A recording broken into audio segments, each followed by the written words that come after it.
আজ তুমি আমাকে ঠকিয়েছ, বিশ্বাসকে খেলনা বানিয়ে আমার আবেগ নিয়ে খেলেছ।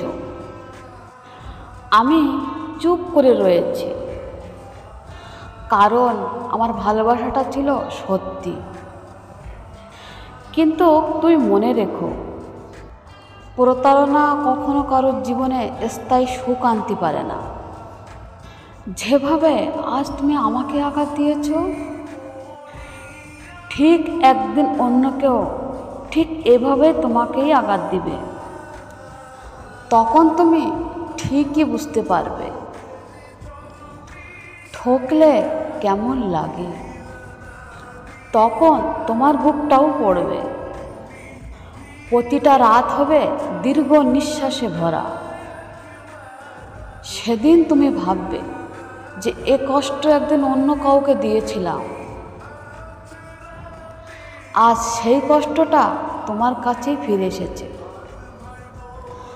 আমি তোমাকে অভিশাপ দিচ্ছি না, আমি শুধু সত্যিটাই বলছি। কারণ এই পৃথিবীটাই গোল, এখানে বিশ্বাসঘাতকতারও ফিরে আসার রাস্তা আছে।